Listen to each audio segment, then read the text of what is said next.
Hello everybody, this is the Harbinger, this is Wingspan, the Steam edition, and this is my opening hand. Yeah, not an amazing opening hand. We have one brown card. The brown cards are the ones who wants to play in the beginning of the game, since you get a lot of activations out of them. And we have Fish Crow. Fish Crow is... It's okay. It's kind of worse Raven. You trade an egg for food, often a nectar. So yeah, it's not great. We can play it in the grasslands, but then we will gain one egg and one nectar if we activate it, which is great for playing one food cost birds, but those really aren't that great. Well, let's see what's in the tray. So there's a red-winged blackbird here. That makes it slightly better. We can use this to gain the extra eggs, which means that we can afford to spend extra eggs to gain food. Also, there's a spotted Taui here, so we could, in theory, build up a pretty decent grasslands very quick, and we can maybe afford to ignore forest. That's an interesting prospect to think of. We would be needing cards for this to work. Is that something we are able to get a lot of? It's not really that. Maybe we can afford to, but these are so expensive. What we could do is we could place the Fish Crow in wetlands, have the Taui and the red-winged black. Nah, I think we rather want to have the blackbird in the wetlands. Yeah, have the blackbird in wetlands. That way we can create eggs out of the cards we don't like. We can have the Taui and the Fish Crow in the grasslands. I don't know if I love this either. Maybe the play is that we take the Fish Crow just as a solid 6-pointer that we can use to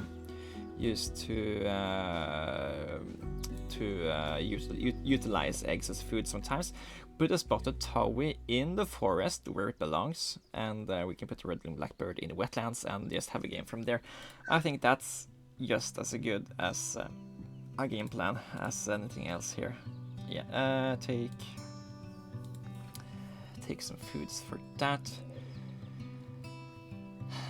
I do like both the Warbler and the Plains Wanderer because they are potentially. This is an 8-point scoring bird. This is also a very high potential scoring bird. I don't love taking it from the opening hand. Grey-lag Goose might be worth 2 birds for this round and goal here, but that's not really hard to make. Let's see, Cartographer. I guess Plains Wanderer is a cartography bird. Yeah, site selection expert doesn't really work with what we had planned here. So let's take cartographer, and since we're doing that, let's also take the Plains Wanderer. So we do this, and we're just gonna have this sitting in our hand for the longest time and play it at the end of the game to gain another cartographer birds and hopefully another bonus card that can give us some points. If we play it as the last bird here, we would be getting 5 bonus cards to choose from, which is pretty decent. Now, I think we want both of these to have a chance at getting a good score here. So I want both of them. And yeah, I just think the Fish Crow is gonna be a okay bird to put into our grasslands. Play the spotted Taui first. It's food advantage, giving us additional food every time we activate the forest. And I think we're gonna take whatever nectar we can here. And sure, let's take a vertebrae, get that grain, play the red-winged blackbird, play the Fish Crow, and see where the world lies after that. Not crazy about either of these birds. I mean, if the opponent has something really cool in the forest, we can make use of that. A common grackle is actually potentially a fun card to have the lyrebird copy. We don't really have excess. We don't really plan to have a lot of excess cards since we had a red-winged blackbird as a card eater. We don't have access to more cards. Yeah, I don't think we really want to go for that. So yeah, let's just play the fish crow here. It's a decent worth bird that can help us gain eggs and nectar at the same time.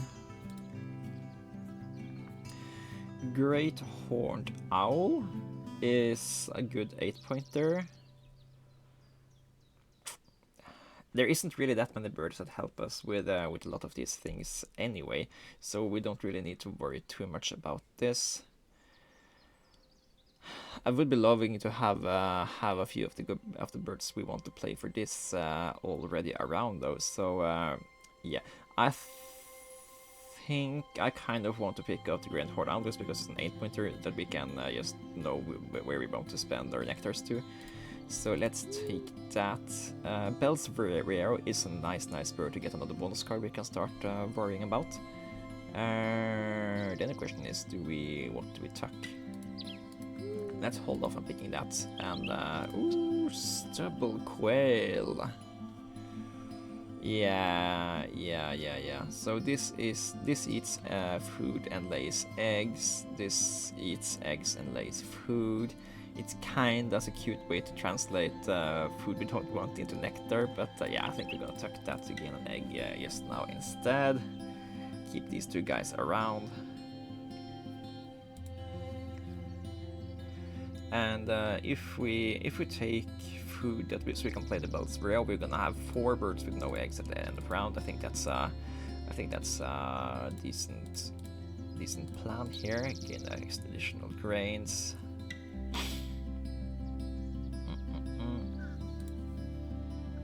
And play it over here so we can.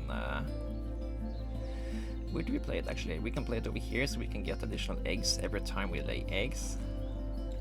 We don't really have the excess cards to translate into food dice, so I think it's more realistic that we have the additional food we can translate into eggs. Yeah, I think that's more realistic. This way we can take make a grain into an egg and make that egg into nectar. Yeah. Okay, Citizen Scientist. The birds with tucked cards. That's gonna be hard to make happen. I guess it's gonna be pretty simple to get at least 3 consecutive birds in the first. Let's take that, and it's a okay scoring card for 4 birds as well. And if we get 5 birds, we have some incentives to do that. Okay, we won the 4 points over there. Nothing for a forest analyst in the bird trade. There's American bittern and the Eurasian magpie for cartography. How is the opponent doing for eggs? They don't have anything particularly good here, but they do have the grackle that can give them eggs outside the grasslands. So the Eurasian magpie ain't gonna work that good. I'm a big fan of the black swan because I'm a big fan of playing high wingspan birds. So how is this looking at here? We don't have any birds for that yet. So picking the black swan now is kind of premature. However, it's a bird we can pay for with only grains, and we have a lot of grains from Spotted Towie. So I don't think it's bad picking it up. We can only pick 1 bird this turn though, so let's take a random card here. Yeah, I mean this one is a good bird to look at more birds before you're picking one. But I think just getting more cards with the bittern and also getting we aren't we aren't guaranteed to get additional value out of this, but it's a bird for geography term. Yeah, let's take that, tuck the black-throated diver, and take it from there. This way we are guaranteed to have 3 points from this if we are playing both of these guys. Yeah. Let's bring out food. We need a rodent and a fish, and we're getting a free grain.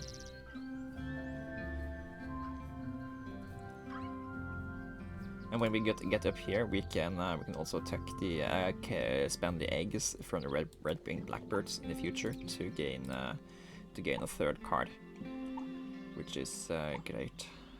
I mean, I was thinking about the white-faced heron, but it's gone now.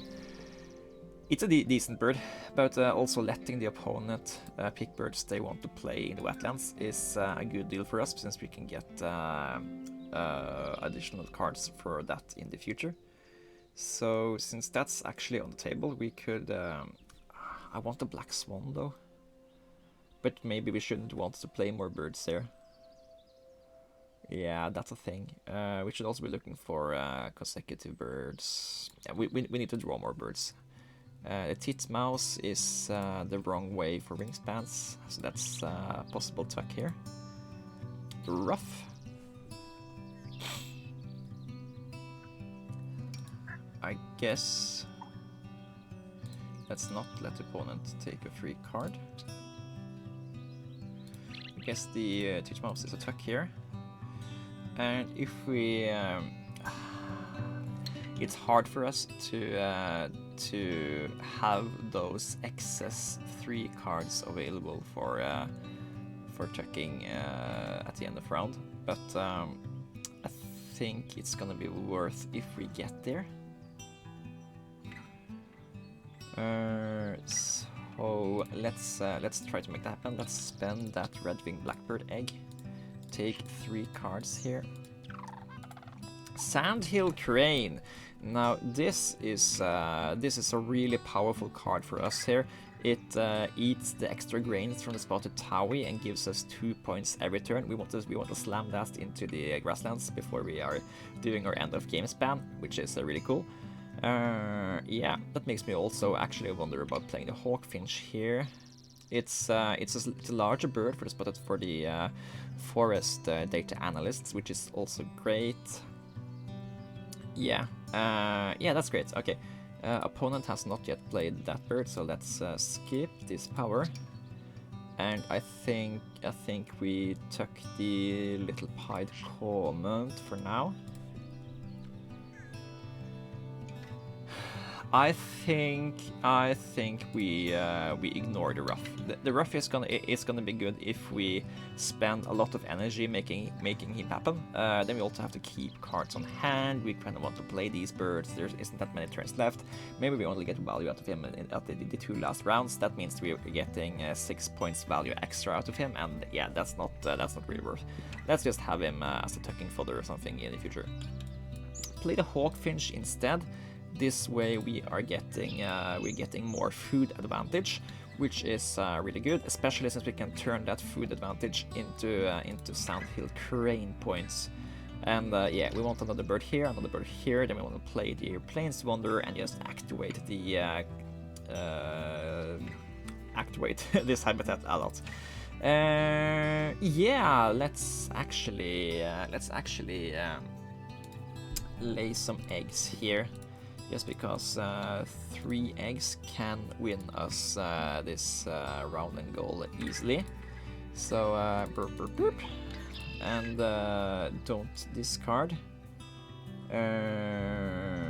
Or yeah, don't.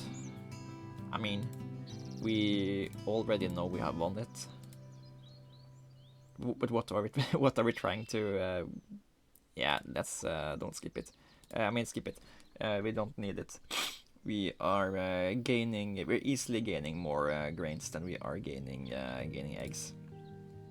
Since we can, at a normal activation here we're gaining 4 grain. A normal activation here we're gaining 2 eggs. So yeah, it's better to save those up. So, carrion crow could be value if either of us has a lot of predators. I don't have anybody.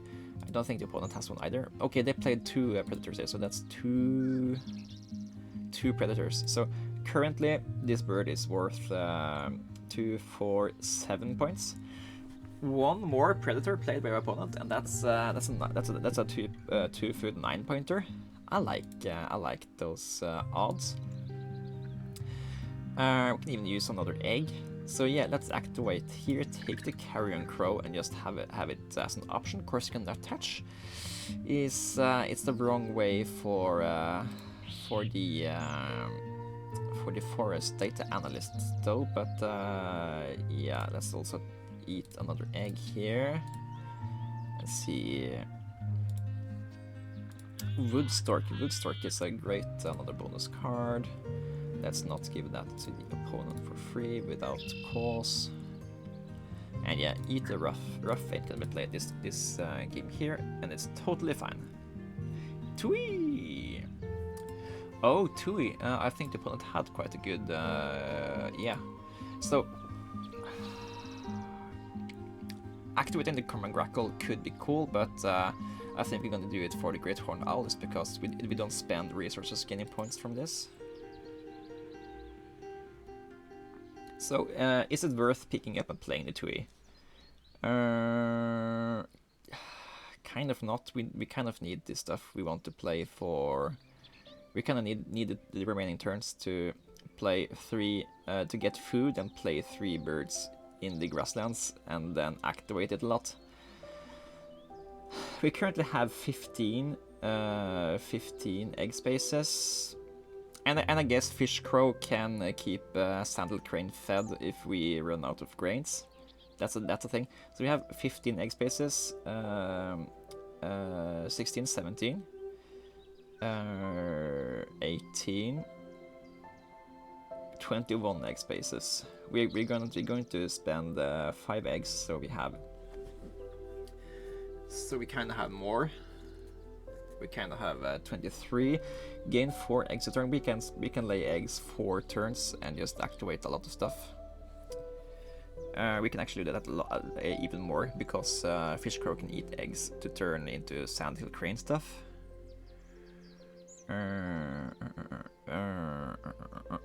Thinky.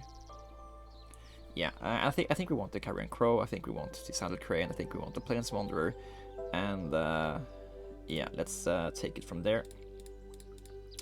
I also think then it's gonna be worth to translate cards we aren't playing into more grains, and so just so we spend fewer turns waiting for the things we really want to activate. Sandal Crane is gonna be one of the birds played, and we're gonna play the Carrion Crow because we're playing these 2 just because we want to play this one last. So I think we play these 2, gain more food, and do 1 activation, which means we can afford to try to look for more nectars. Because I rather want to pay for these 2 with nectars and keep the grains around. Yeah, nectars. Do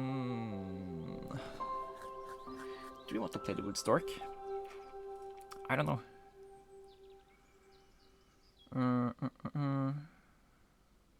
We are if we can find a bird that's both triggers forest data analyst and cartographers, we would have it would be very worth.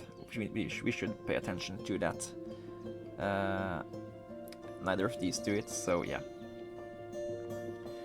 Yeah, we are looking at more food here. Yeah, let's ditch the Woodstork to get another nectar here. Don't skip. Get some more grains and more grains.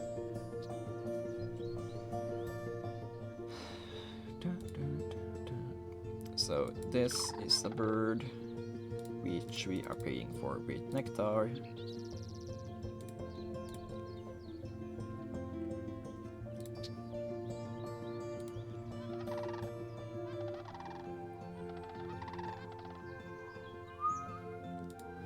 And I want to play for this bird with nectars and rodents.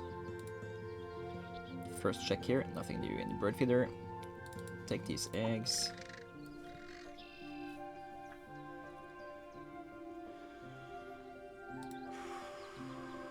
I should try to have a vertebrae left over for the place wanderer, because now we have to do an awkward another activation of forest to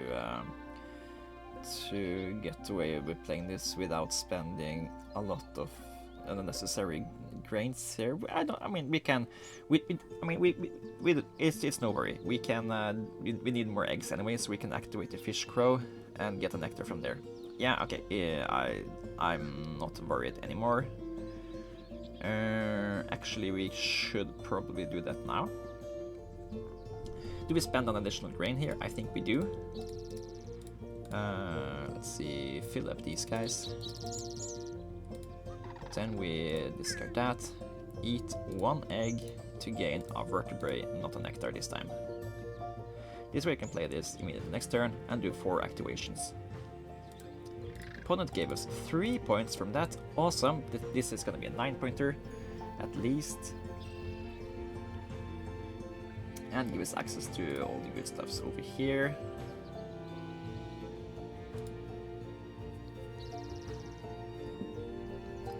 So, California quail. California quail is for us is gonna be a 4th geography bird, so that's 4 extra points. It's 3 birds here, so it's actually a 10-pointer. And 3 points there. So 3 points, 3 points, 4 points. That's 10 points. Picking it up, putting one stuff in here, and playing it over here gives us our 1 to 12 minus 1 gives us 11 points over 2 turns. That's a thing we can do here. Activating here is 1, 2, 3, 4, 5, 6 points a turn. Right? Right, I'm not doing that wrong. Yeah, we can't do it indefinitely because we need to eat eggs to keep production of grains up.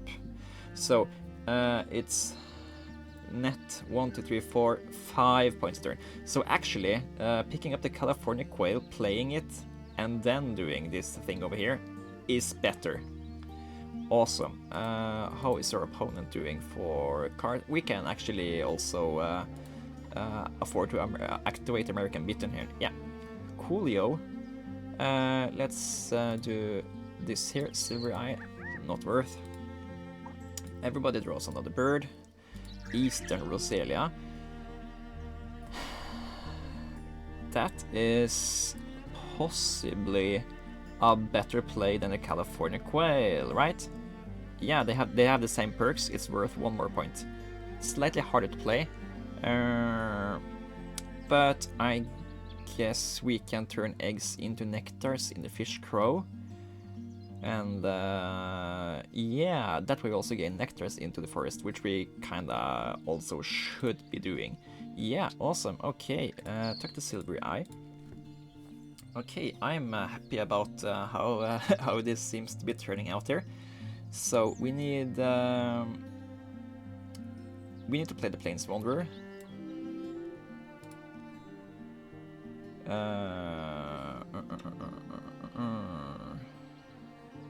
Actually, yeah, playing the Plains Wanderer is just something we're going to do. I think we are 1 grain short of having a perfect ending of this game here. So we shouldn't have spent that grain earlier. These are also bad for us. I guess grasslands is the best one we take here. I don't think we're playing a second historian bird. We can't play 2 more large specialist birds. We don't play birds with bowl nests. Not enough next box. Yeah, that's a shame. I'd hoped we could get at least 4 points from the Plains Wanderer, but yeah, we didn't. Anyways, So the bad thing here is that we can't do 2 activations of the Sandhill Crane and also expect to play the Eastern Roselia. So yeah.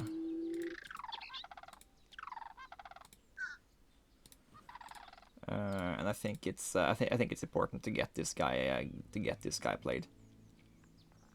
It's 4 points itself. It's 3 points here, so it's 7. It's three additional points here, so it's 10, and it's 2 nectars into the forest, which is really important. So yeah, skip that and eat an egg, take a nectar.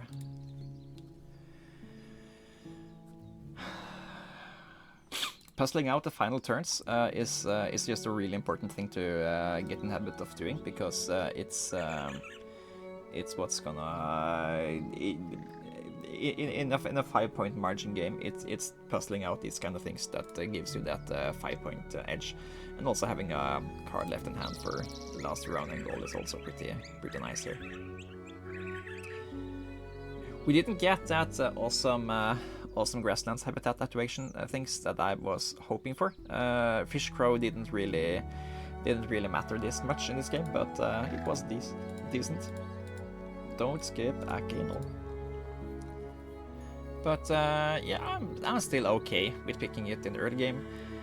We had the opportunity to make stuff happen here if we had gotten any of the more payouty birds, but yeah, it just turned out that the Sandhill Crane activations were less worth than playing the Eastern Roselia there, so we didn't go the grasslands route, but we had the option of doing it.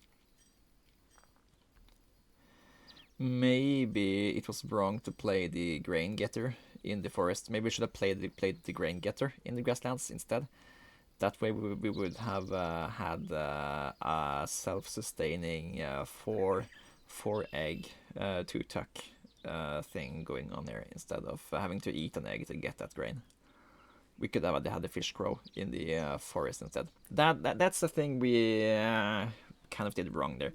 107 points is it's okay. We didn't have any of the good birds in the opening hand. We had to spend our early nectar and the first turn of the game to just pick up playable birds. But yeah, all in all, I think it was decent. We didn't get to activate this for additional stuff. We didn't. Yeah, man, I like how this game turned out. We got to math out a really good play of this Eastern Roselia with it activating 2 of these bonus cards, and yeah, if we hadn't had that, we would have just activated the grasslands and more, and yeah, also the additional 2 points from getting nectars into the forest was something I didn't really pay attention to until it was a little bit too late. But luckily, I discovered it and got those points too. I hope this was somewhat enjoyable for you guys. This has been Harbinger. I've apparently been rambling a lot this episode, so we are up to almost half an hour. Thank you guys for watching. I'm Harbinger. I'll see you guys soon, and I'm signing out.